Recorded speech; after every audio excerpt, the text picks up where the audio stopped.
Officer for the Shropshire Museums and Archaeology Lab, and I'm here with my colleague Alex. Hello, I'm Alex Bell. I am the Museum Assistant here at Shrewsbury Museum and Art Gallery. I have a background in classics and ancient history, and today we're going to be putting that to the test. Because today we'll be discussing the lives and possible impact of LGBTQ people within ancient Rome and its various providences. Of which one was very close to here, which we have a rocks to Roman city, or Viroconium as it was known then, and we have some of the objects taken from it right in front of us at the moment. But before we dive into the lives of these wonderful people, I think it's important that we define a few terms, particularly sex and gender, because not only do they come up quite a lot in daily life, but also in historical and archaeological discussions. So how would we define those two terms, and how are they different? So, sex is kind of your biological identifier based on your reproductive organs. That's what you were born with as a kind of your physical attribute. But gender, the more important one that we'll be discussing within this, is based on your kind of your social identifiers, the pronouns that you're referred to as, how you should be addressed, how you dress, how you present yourself to the world, and how you live. And that's the difference between the two. One is based purely on your physical physiology, and the other is based on the rest, all the kind of societal ones. So it's basically not only kind of who you are in your body, but how you're expressing yourself and using kind of the masculine versus feminine to express yourself, and also how your society is viewing you and how you're viewing them. Exactly. So what do we know about the roles and expectations when it comes to discussing masculinity and femininity in ancient Rome, or even in Roman Britain? So there was a very strict expectation on what made one masculine or feminine and how people should abide those. So there's something called the mos maiorum, which is like the ancestral customs, the unwritten rules of how one should live and present and exist as those things within ancient Rome. So with men, they were supposed to embody virtus, this kind of strong, domineering, impenetrable, in control aspect of themselves. Adult men, I should say. Young men were allowed to have a lot more leeway in that regard, which we'll get into more later. But that's what they were kind of meant to embody.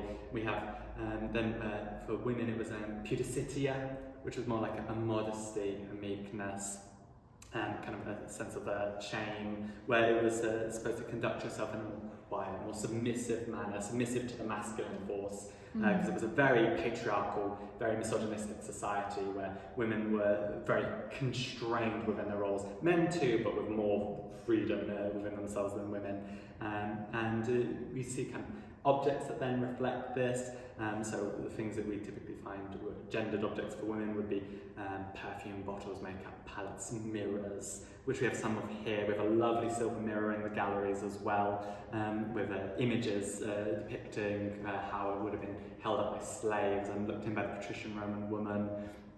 So hair combs, perfume bottles, and then in contrast the more masculine items, crafts and black burnished wear that would have been in the military. So these kind of object identifiers from an archaeological point that kind of tells us what its people were embodying or representing. But Rome was very strict with its perception on this is how you behave as one role, this is how you behave as the other. And if you went against that, you could be shown impudicitia, which was a kind of a vice, immorality, going against the expected custom. And that could just be a matter of mockery. You could be shamed for it, or you could lose rights, and if you get infamia, you will literally be considered like a lower standard of citizen completely, and you'd have things like executioners and undertakers might have that, but so might dancers and entertainers. So there was a very strong line of, oh, that is improper behaviour, even if it's something that they need or use every day. So we're seeing not only a strong dichotomy in what objects people are using, but also the way they're viewing one another, maybe how they're socially structuring one another. Do we see any other structuring and maybe differences or treatment of different people within these categories of feminine and masculine? Yes, so looking at this from the point that we are, which is the LGBTQ plus people, you do have people who are going against the expectation of what is expected. So Rome didn't have heterosexuality, homosexuality, bisexuality, pansexuality. It wasn't a labelled term so much as what role you took, what position you had within your relationships, within those dynamics. So you'd have strong masculine men emperors, having male lovers, particularly young men, or slaves, or performers, and Emperor Trajan's case, he loved his dancers, and there would be no issue about it. It might be a little tittle-tattle, a bit of laughter, but it wouldn't be a strong problem. But then, if you were an adult Roman man and you were in a relationship with another adult Roman man, you would be mocked, derided, deemed ill, deemed improper, going against social standards, to the point that it could cost you some of your rights, where you could lose your ability to represent other people legally, because you're deemed as below yourself for having engaged in a relationship with another adult man. So, and then when it comes to women and relationship with women, we have barely anything to show for it, because there was such a suppressed voice, and it was presumably, we have no surviving records. So there's still kind of clearly a underground, not spoken about, or indeed mocked and derided aspect.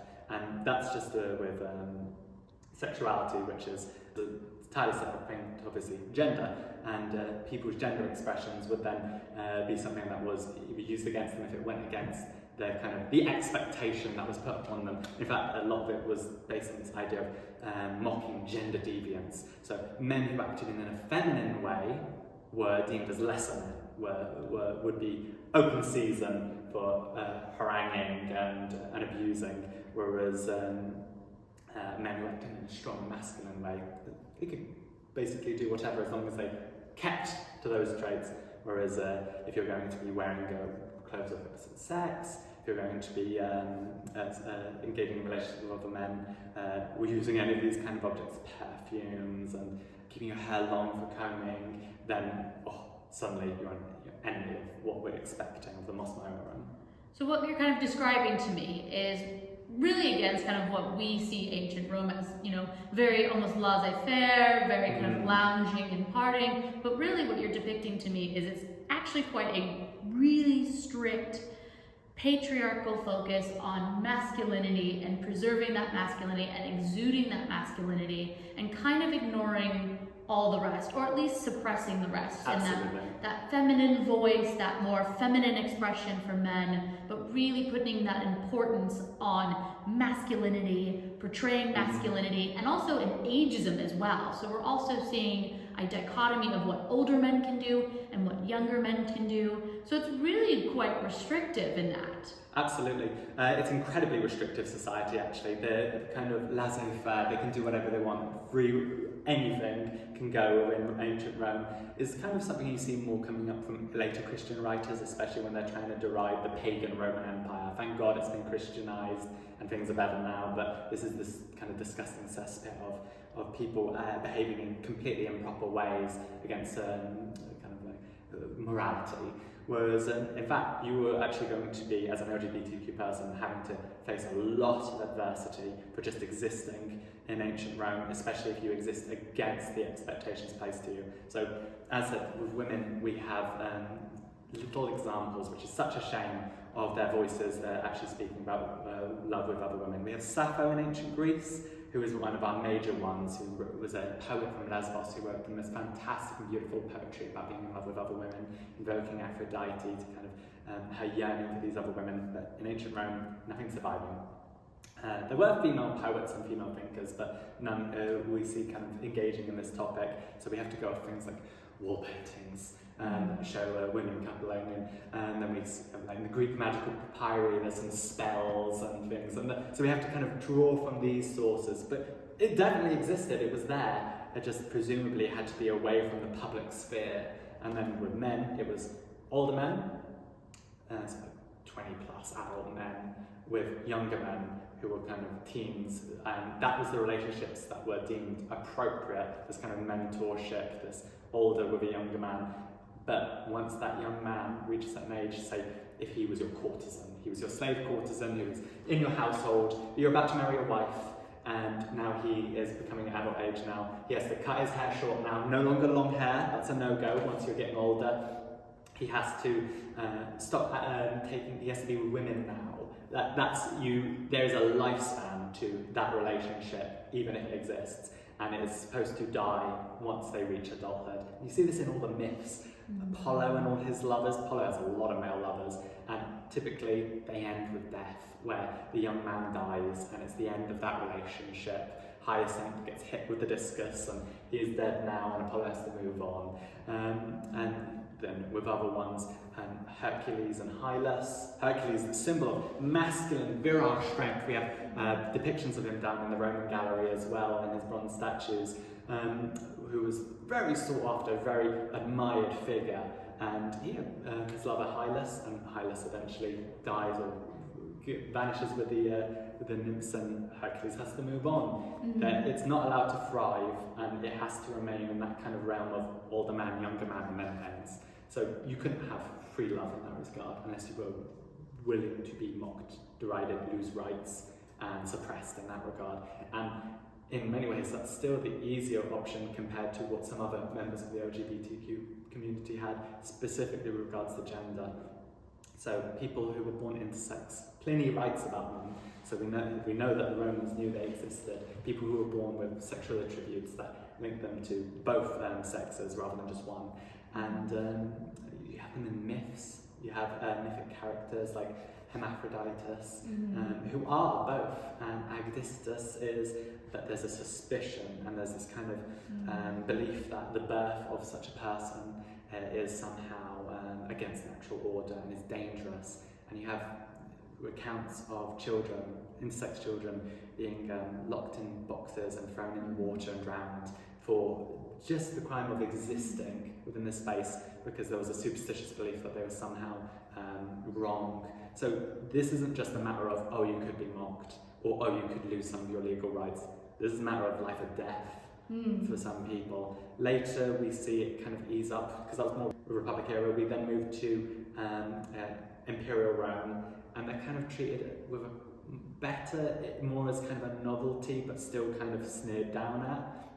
But you still have them being able to live, which is a deal of improvement. In Hadrian's court, a travelling companion, one of them is an intersex man who was a sophist, and Hadrian ended up banishing, but that's because Hadrian is very hot and cold with people. He turns on people very quickly, as we'll get to a bit later. But it was just that intersex people had to pick female or male. There was no idea of something in between, or people being able to explore beyond the binary, the very strict binary model ancient Rome had. So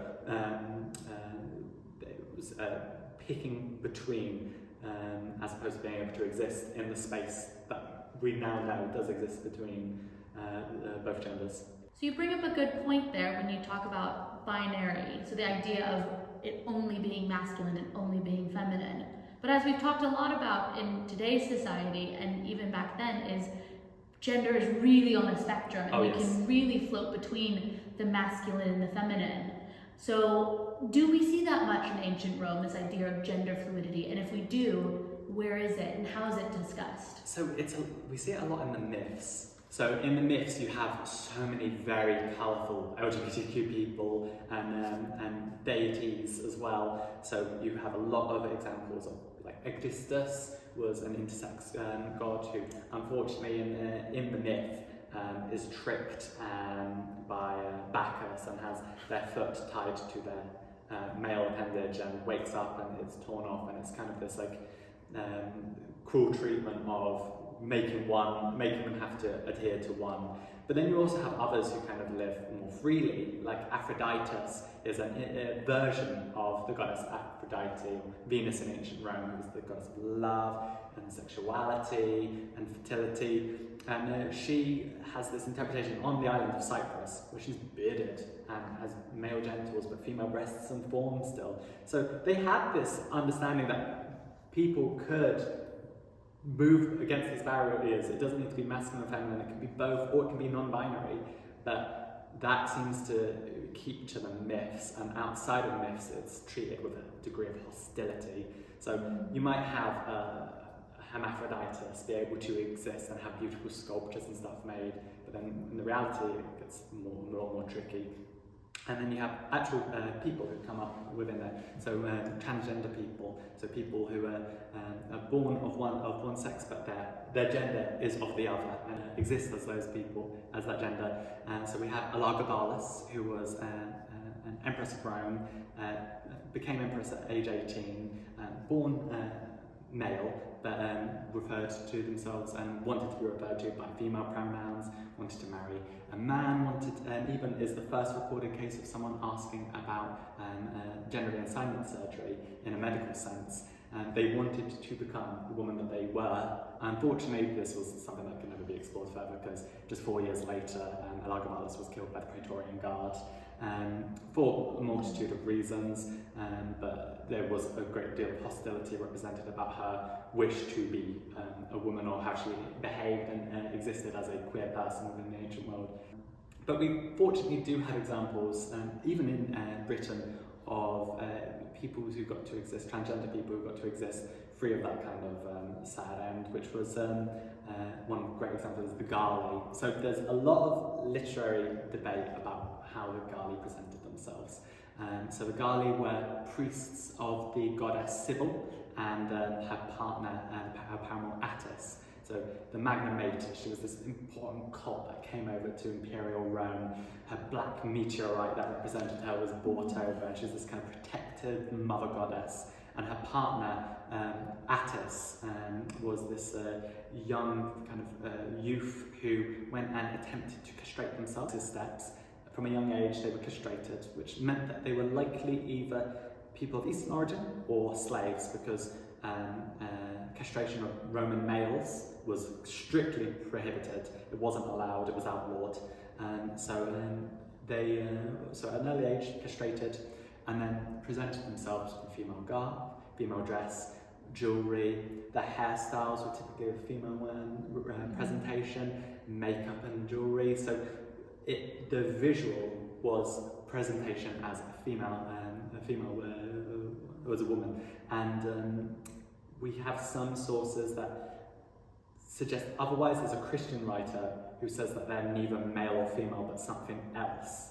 Now, they were not being complimentary in their writing, so there's a chance that was meant as a derision, as you're not really women, whereas they were presenting themselves as women. So perhaps they were more of a non-binary, kind of somewhere more fluid in their gender presentation, or they were transgender women. And these were people who existed and lived and had positions of not great power, but power and significance. They travelled over the length and breadth of the Roman Empire with representing the goddess Sibyl and the god Attis.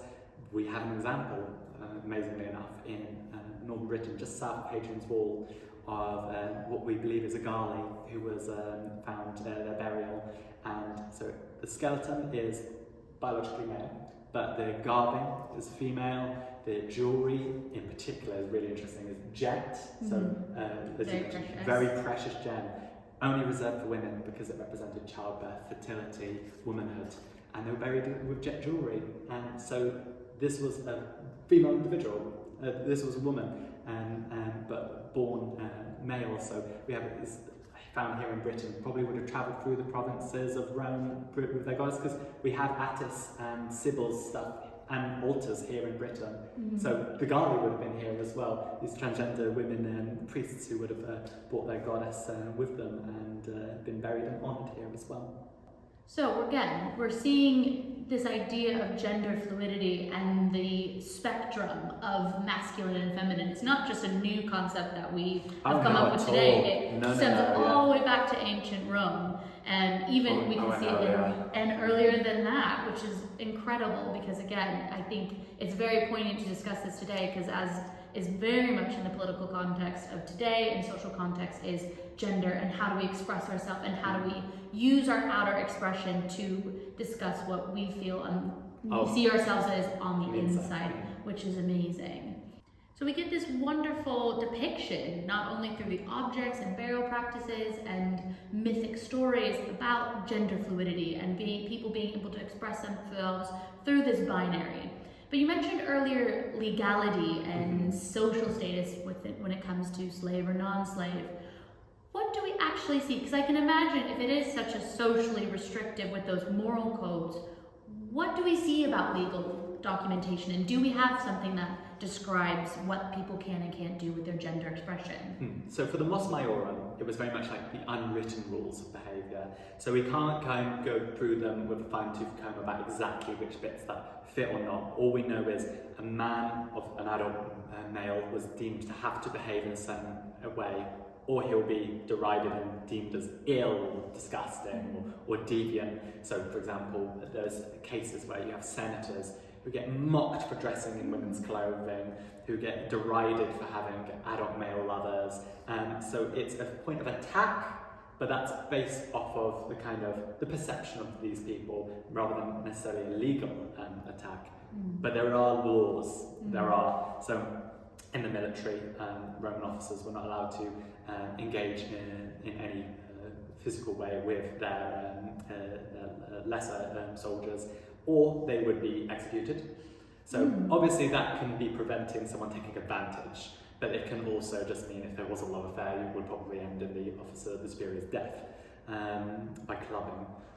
Then you have cases of the loss of legal rights. So you'll have instances where someone has been deemed to have slept with another man in a submissive role, and therefore he is going to lose his legal standing to be able to represent someone else in legal cases, just like women wouldn't be able to. So it's as if you took the woman's role, you're now going to have the woman's rights as well. So there's this kind of lowering of citizenship, stripping it away, the things that you're allowed, the exclusivities as a Roman male citizen, which was a very privileged class compared to the others, because wrongly, I haven't even mentioned what the rights would be for slaves, for example. Rome had a lot of slaves, and slaves were allowed to take the submissive role, but I say allowed, would be made to take the submissive role in these relationships, because it was fine for them. The older male, Roman male, had to take the masculine domineering one.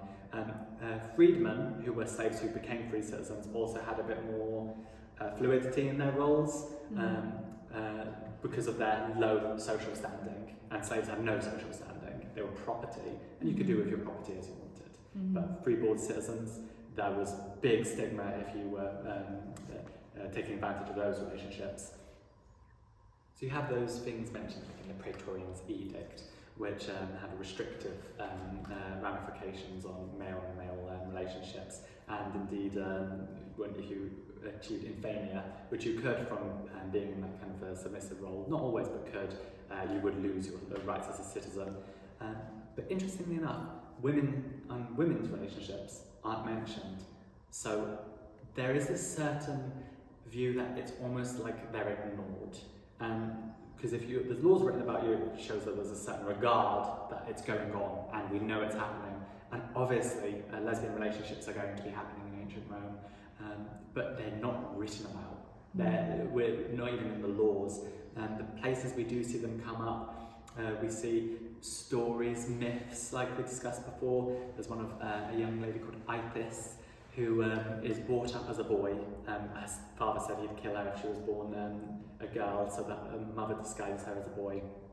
As she grows up, comes of age, she falls in love with another woman, and she realises that they're not going to be able to marry on account of that she's a woman as well. They won't be able to have children. And the goddess Isis, the Egyptian goddess, comes in and turns her into a man, and then they are able to have a happy relationship and children. So it's a representation of women loving another woman, but it's with this kind of underpinning of, but then we made it right by making her a man. It was like women could only be with women if she were a man, and we see in the dialogue of the courtesans a female character who reveals herself to be, actually, I am a man. And so as a trans man, kind of saying that I may have been born as a woman, but I am a man, I have his appetite. So she's engaging in activity with this other lady in it. So it's almost like their view is a woman couldn't be a woman if she wanted to be with women. She had to be some kind of variation of either a trans man or turned into a man to make it right. So it's very dismissive, it's very ignorant, and unfortunately we don't have any voices yet, hopefully we might still find some, to correct it from the women's perspectives in ancient Rome.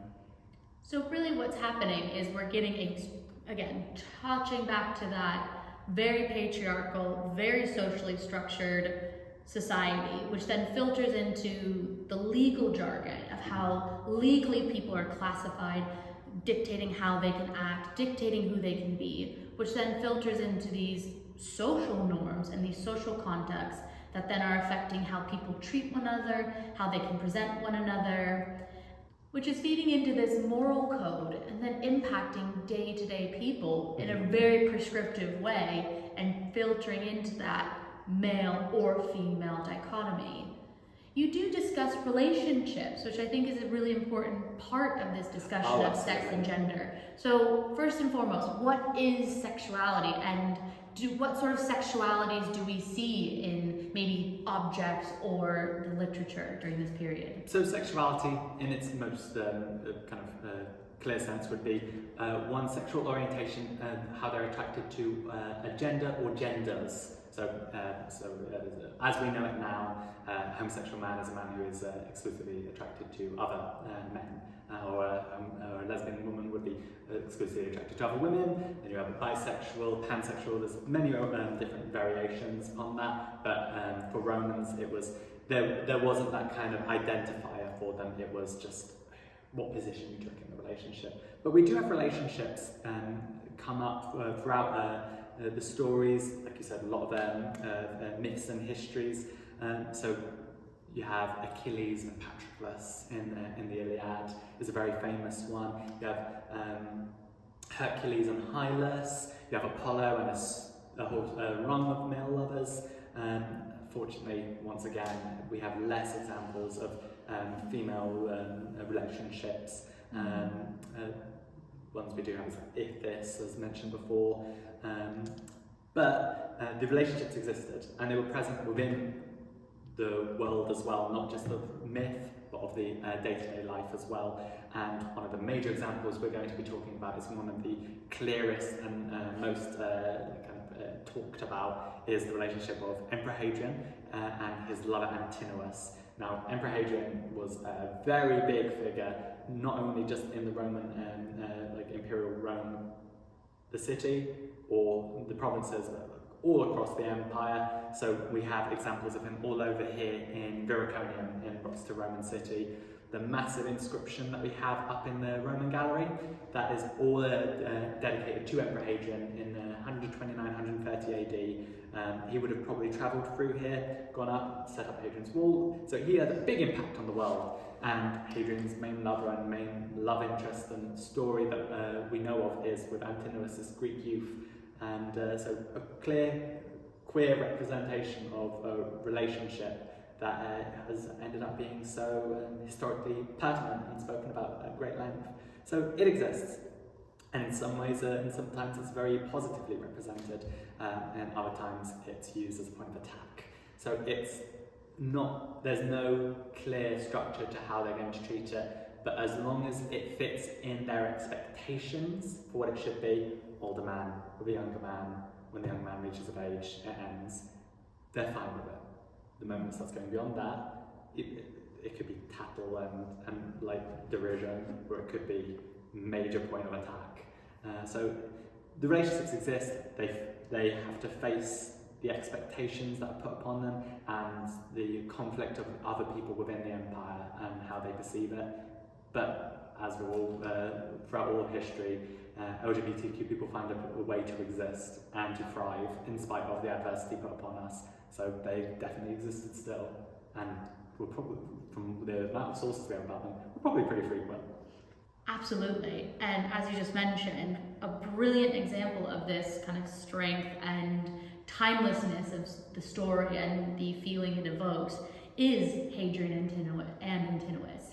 So who was Hadrian? What is his origin story? How did he become emperor? And how do we kind of see him throughout the literature and the physical landscape? Oh, I'm so glad you asked. So, Emperor Hadrian was one of the major, most well-known, well-written about emperors of Rome. Born 78 AD, he was born near modern-day Seville, so in Spain. He went on to be the second Roman emperor, who wasn't of Latin origin, was of Roman origin, but from one of the kind of provincial areas of ancient Rome. And he was a kind of a ward of Emperor Trajan, who was the emperor who came before him. I should mention Emperor Trajan was well known for his many relationships with younger men, as well as also being a family man. He walked this fine line between being having his wife Platina, celebrating her, having all their kids, while also having a love for dancers and performers and entertainers. People who were infamia, these were salacious, but he was loved historically and at the time as well. So it was that kind of example of you can exist, but he still kind of remained in his family unit. So Emperor Hadrian was a ward of his, and kind of did the typical climb of someone who was wanting to go for the position of consul. So filled in the positions, deployments in different locations. He was Archon of Athens for a period of time. This isn't surprising for Hadrian. Hadrian loved ancient Greece. He absolutely admired it and modelled himself after it. He was the first emperor with a beard, which was a very Greek thing to do. A lot of his stuff he did in his time as emperor was very much with a mind towards ancient Greece and Athens. So he did a lot of rebuilding in Athens. A giant, massive temple of Olympian Zeus in the middle of Athens, still today, was like partly finished and had been left kind of only somewhat worked on for years and years until Emperor Hadrian went there and I'll fund it, go on, get it up. And so he had a very deep love of ancient Greece, and as we'll see later, as a Greek partner. So big admirer of that, and then eventually when Trajan was falling ill and was on his deathbed, he still hadn't been named successor, because at this point they were adopting those that they were wanting to be their successors. They weren't. It wasn't a biological. It wasn't your children that were getting it. It was your adoptive children, to make sure that the best people got the role. Because we just came from the Julii kind of period of time where you had a few troubled characters, and they didn't want to repeat that. So Trajan eventually, on the last 2 days of his life, adopted Hadrian with the strong encouragement of Platina. Platina was Trajan's wife and was very fond of Hadrian. And eventually there were some mentions of conspiracy and killing, but we won't. Isn't there always? It's ancient Rome, honey. Someone's going to be conspiring against someone There's else. always some conspiracies. But eventually Hadrian was adopted, had somewhat of a shaky, bloody start to his reign, but then kicked it into gear. And what we know most about him, one of his big characteristics, is that he travelled through the provinces. More than half of his reign was spent going between the provinces of the Roman Empire and seeing it for himself, being hands-on. Now, this very fits into his characterising as a person. He was a hunter from a young age. He was very physically active and fit. He was very engaged in that kind of thing.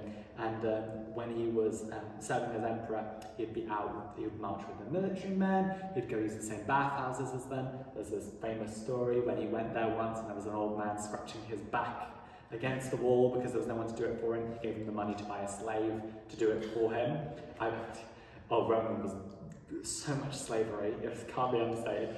But next time he went to a bathhouse, lots of men were doing that, clearly trying to get that from him as well, and he gave him a suggestion, why don't you do it to each other? So he wasn't to be played with, but he was this kind of generous, hands-on person with the people who believed him. The military loved him, the people were very fond of him.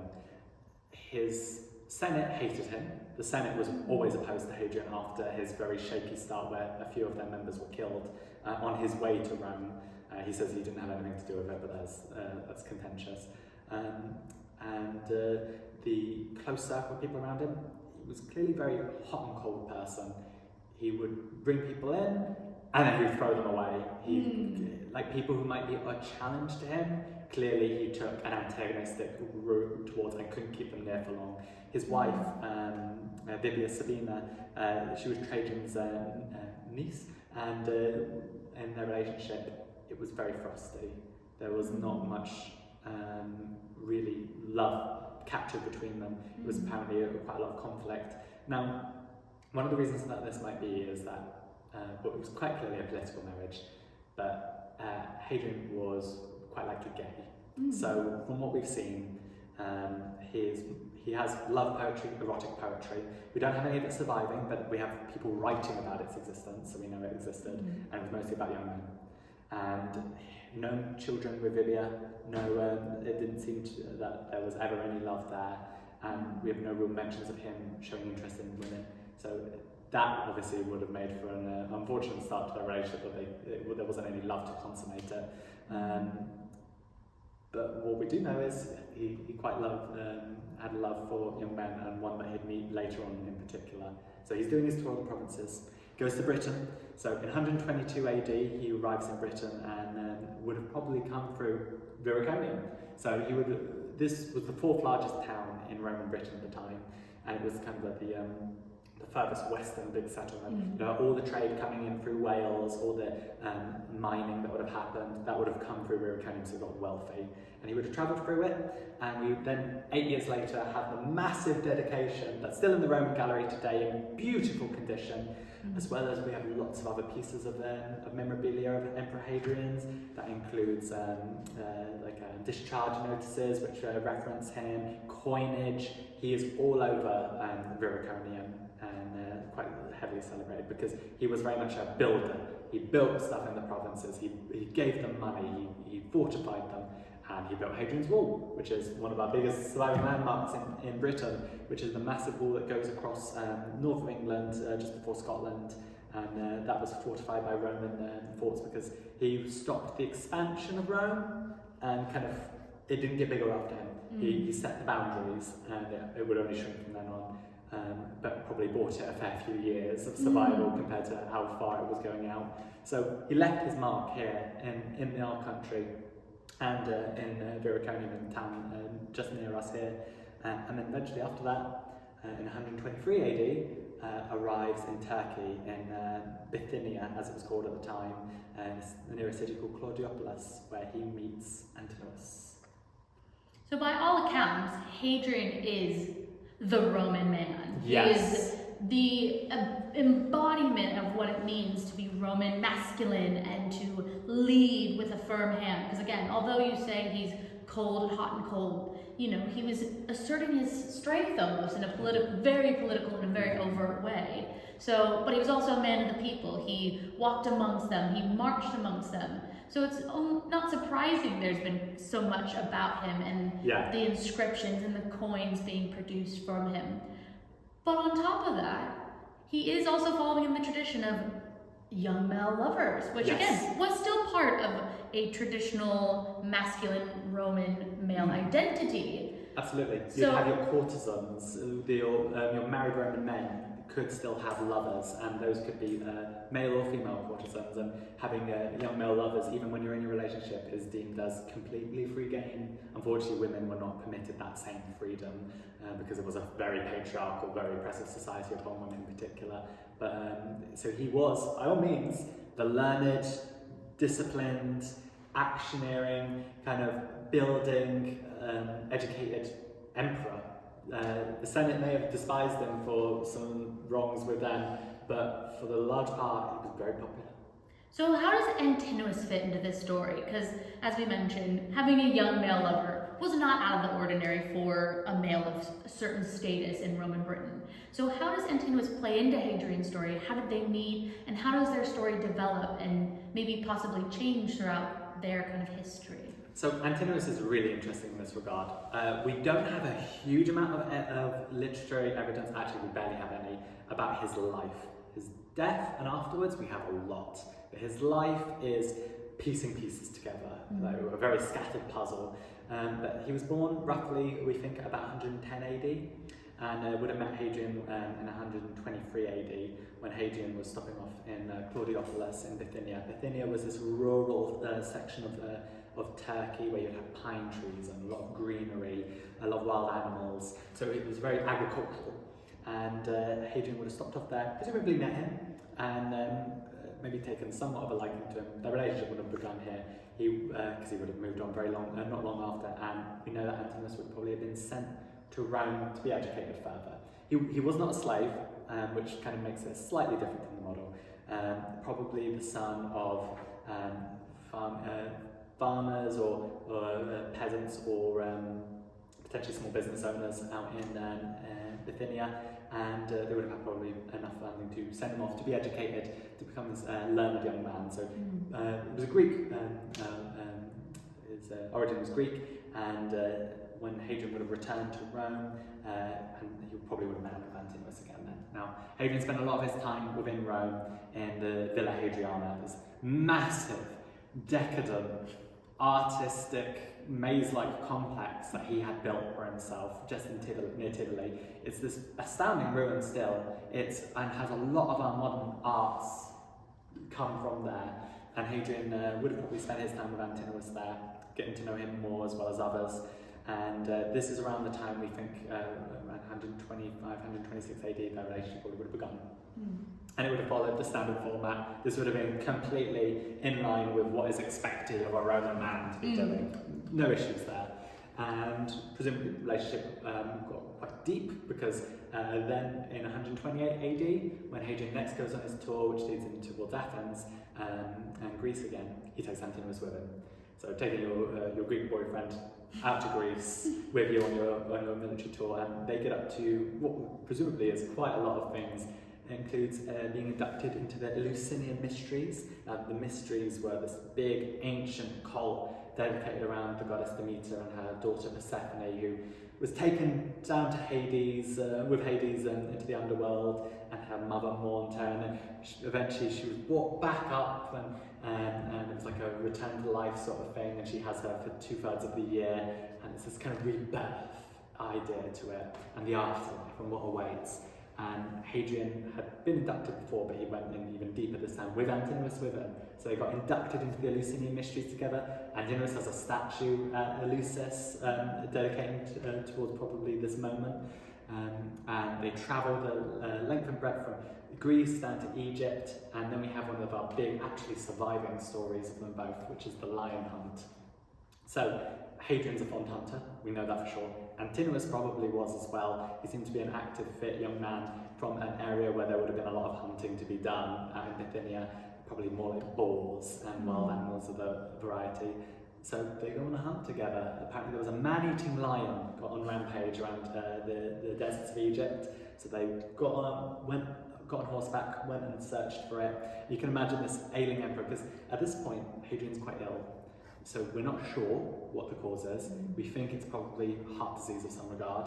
I know that there's some people have managed to interpret some of his sculptures, the shape of the earlobes is synonymous with a certain heart condition. So that's fantastic if true, that level of evidence used to determine it. But he's not at his best. But you can imagine this man who's in his early 50s at this stage, really wanting to impress. Antinous would have been like 18 or so at this stage, so the youth, the older man trying to really show the youth he's still got it. So they go out, they do this hunt. Hadrian wounds the lion. We have this surviving from a piece of papyri that was shoved in a bottle that was found. So this is a parchmental kind of reconstruction of the story.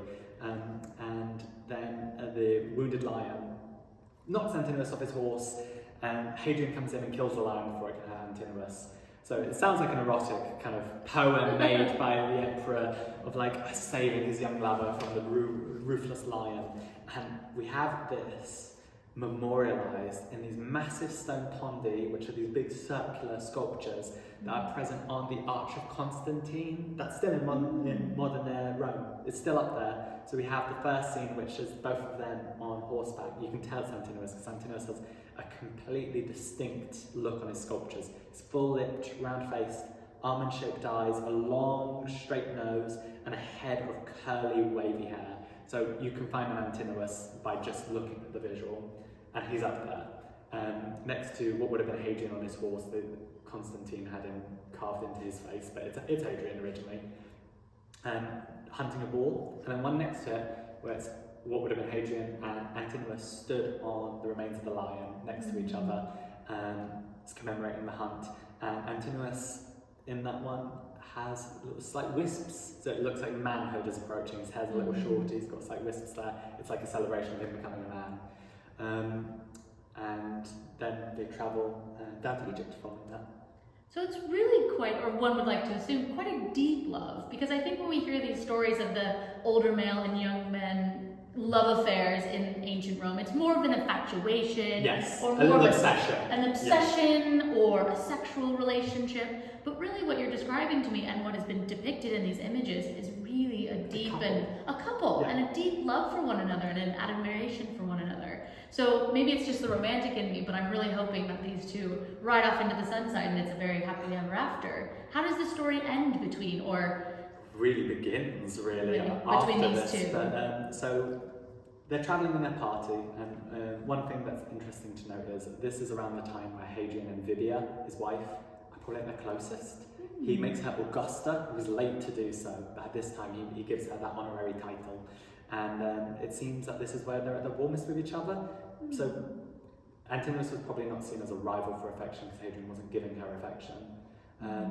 But maybe actually had been something of an in-between and may have actually helped his presence in that regard. He seemed an agreeable young man. Most people write very positively about him from his life. And even those who deride him after his death are quite complimentary as well as derisive. And he didn't seem to ask Hadrian for anything. We didn't see Bithynia and Claudiopolis suddenly getting massive boons, or his family getting elevated to great positions. He just seemed to be there for Hadrian. So these things were going nicely by all accounts. And then they're sailing on the Nile. They stop off at Hermopolis, off the Nile, at the Temple of Thoth there, and it's during the festival of Osiris. Now, Osiris is a very famous Egyptian deity who died, drowned in the Nile, and then was brought back to life by his wife, the goddess Isis. So, very popular death and rebirth motif. And as they're travelling on the Nile, Antinous drowns on the Nile, presumably falling off the boat. It's a big scandal for historians and literary writers later to try and determine what happened. So he could have been drunk and fallen overboard and drowned, or just fell overboard and drowned. That's what Hadrian thinks. We know that's his interpretation of what happened. Some say assassination.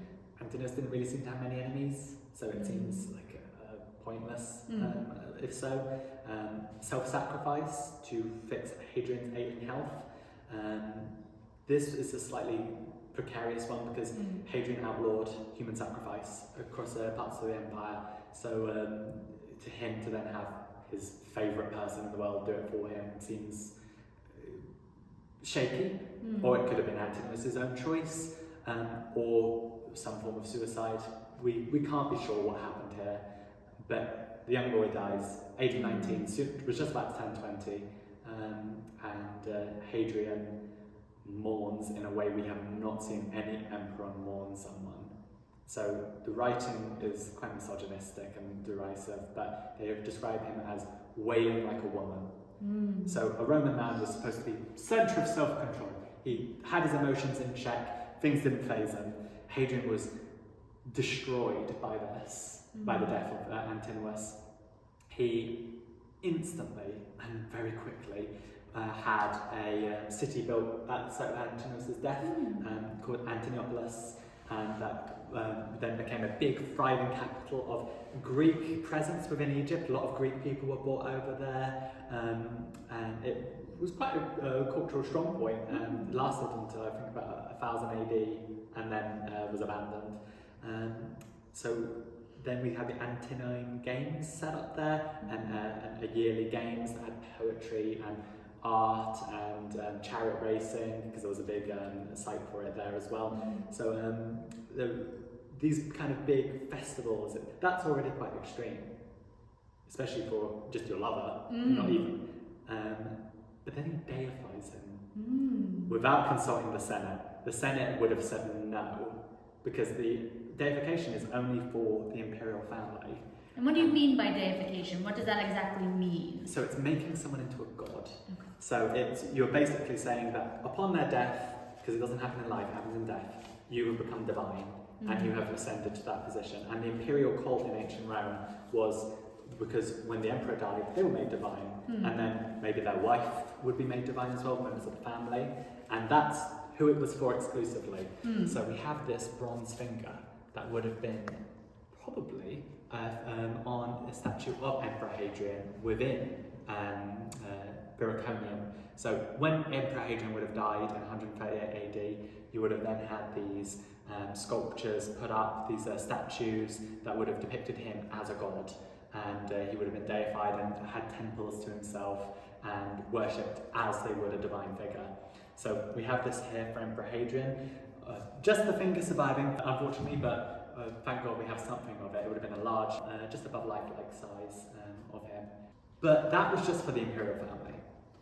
Lovers weren't part of that equation. But Antinous, as his courtesan, basically, was given deification and worship to an extent which was highly peculiar.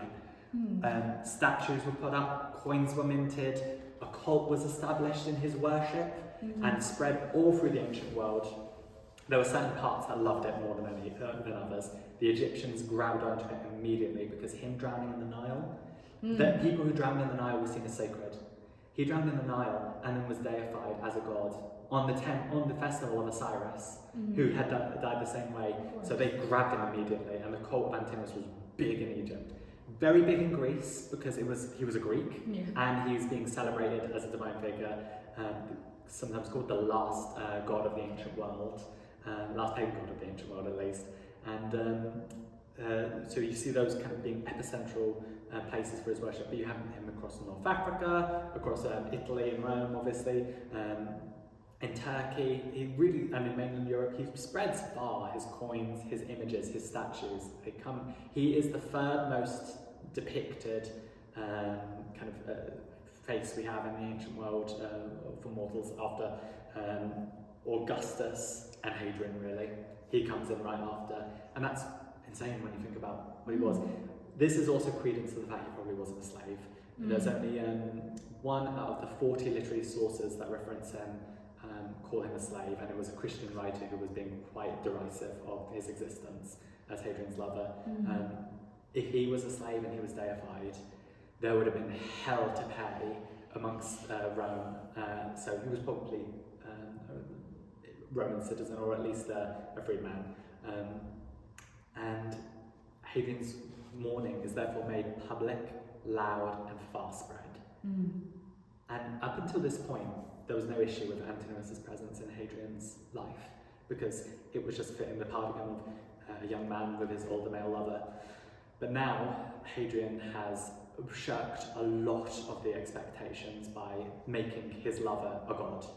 And the cult spreads. The cult's big, not like among the cult of Isis levels of really large, but it's a big cult, and his image is everywhere, and people fight against it.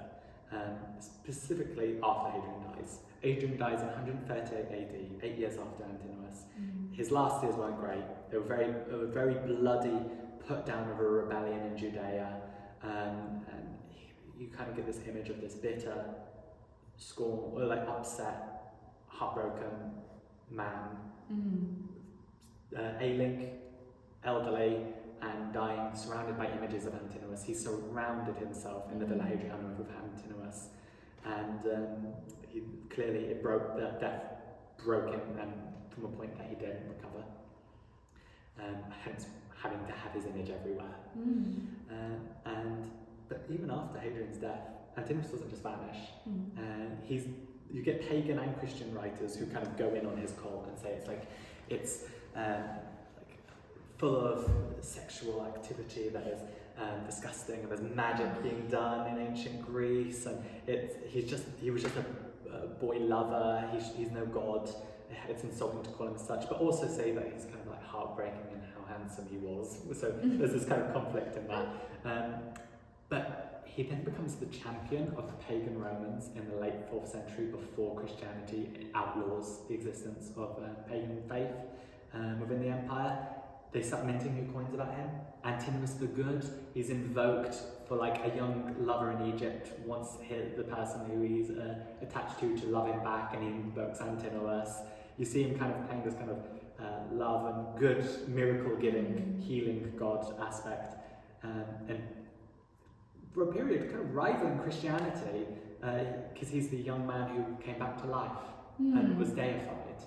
So then we kind of encounter a period of lull, where Antinous, after the pagan religion was banished in Rome and it just went predominantly Christian, where he vanishes from history. His statues are still certainly around there, of which there were many, and we actually know that some of them were buried, so presumably by worshippers or people or pagans who wanted to still protect this god from destruction.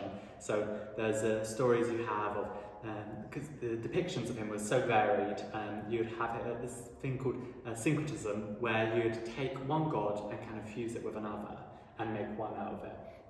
And Antinous went through a lot of that, so because he died on the festival of Osiris, he was then mixed with Osiris, and you'd see him with the pharaonic headdress depicted there as Antinous Osiris. You'd see him as Antinous Dionysus, where he'd be the Greek god of wine and ecstasy, and he'd have the grapes beautifully in his long wavy locks of hair and the ivy leaves, and holding the Phrysus staff. And then you'd have Silvanus, who was an agricultural god. Antinous got a lot of agricultural gods because of his birthplace in Bithynia, being a very kind of fertile wooded area. So he kind of ended up with a lot of those being meshed with him. And then we have an example here. So this isn't an Antinous syncretism, but this is a depiction of the god Mercury. So he's the god of messengers, of trade. And you can see him just here with the little wings sprouting out the top of his head. That's a typical depiction of Mercury, and we have depictions of Antinous, who is mixed with Mercury. Hadrian wanted him to be mixed with Mercury to begin with, but people ended up making him more Dionysus, much against his will, where he has the wings sprouting out of his head. It's one of Catherine the Great's collection that he has that. So all of these gods were kind of brought into the depiction of Antinous, and so many of them have ended up surviving so beautifully as well because they were hidden. Big relief of him as Silvanus was buried under a field, and then was, I think it was under a vineyard, and then was uncovered. The big one of him in the Vatican to this day as Dionysus was also saved. So a lot of it survived and became very tradable goods. And you end up seeing it being, images of him coming up a lot in art historians and collectors. Johann Winckelmann, who was one of the big fathers of art history for the classics and ancient Greece and Rome, he refers to Antinous' bust as one of the pinnacles of artistic achievement within the ancient world. And he was queer himself, and you find a lot of queer collectors, a lot of queer artists who really grasp onto Antinous and Hadrian, Antinous in particular, as a symbol of gay love from the ancient world that has endured, that still survives, to silently celebrate, because they couldn't be open at these times. We're talking 17th, 18th, 19th century, where it was illegal, it was punishable, and they had to do it discreetly. And they'd find these pieces of art, this history, and celebrate it discreetly by having it in their collection, as with Antinous. Oscar Wilde puts him in his works. You see him arriving in the Sphinx, and in other poems of his as well, mentioned as the Bithynian lover of Hadrian on his barge over the Nile. And as this is happening though, as queer people are taking him back as this kind of gay figure to celebrate and this romance and story to enjoy, you're also having people who are deriding him as 19th, 20th century writers referring to him as Hadrian's vice, as his nasty secret, the one thing that spoils this other stalwart emperor's reputation by being this dirty little secret. But some people taking it even further, where they start trying to rewrite the history and saying, no, of course Hadrian wouldn't do that. It was his son. Where he has erotic poetry, writings, all these love clear displays, and they're trying to find something to expunge what is in their mind the filth.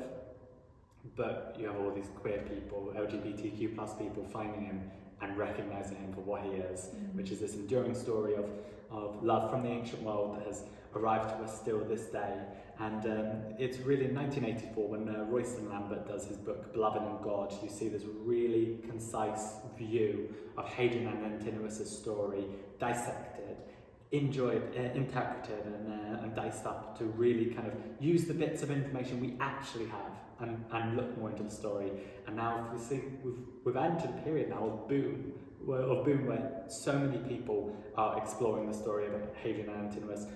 Museums, when they have sculptures of them, pieces of them, when Pride Month comes, boom, they're on display. We have a little article written about it, as we're doing with this now. He really has been reabsorbed, and their relationship as a queer love story from the ancient world, completely beyond question that it existed, to examine and enjoy and reflect on, because finding these stories in ancient history means a lot, even to the present, because you're seeing a reflection of yourselves all the way back then, in a time where so many of them got erased, so many of them got questioned. Oh, Achilles and Patroclus, they weren't lovers. They were something else entirely. They were just brothers, just friends, when the truth is these are stories that are between about queer love and between LGBT people. And so now we've got that kind of reinvigoration in his name to allow us to really enjoy and examine the story all over again.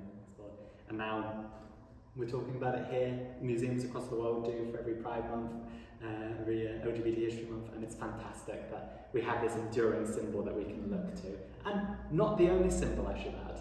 One of many, just a very prevalent one that we can explore, because Hadrian had such an impact here in Viroconium, within the Shire, from his time where he would have come through here, helped build up Viroconium and had his inscription celebrated and written on the walls, which would have gone up the same year Antinous died. Oh, well, what a great story that is, and history bite that you've given us, because I think it really embodies kind of quite a few things we've touched on in this video. First, starting with what is it to be male and female. So you have Hadrian being that example of what it is to be male, and then taking on a young lover, again, falling into that category. But then, on the darker side, when he does start to mourn the death of his young lover, he's then chastised because, again, he's not fitting into that prescriptive, dichotomous view of masculinity, and falling prey to those sort of chastisement and criticism that we see by writing. But then the resurgence of it and that resiliency you brought up earlier about how LGBTQ plus community has been a part of our culture and society and the world far earlier than these two, but really embodied that sort of resurgence and that importance placed on the discussion of these stories. Because I think one of the things that is kind of trickled throughout this is the perception of these communities and how we discuss them and what we can use to discuss them, because as we discuss in archaeology is not only do you discuss objects and people and the expression of their identity through their lenses, so through the eyes of Roman writers, but also through the perception of us and how that has now affected what stories we tell and how we tell these stories.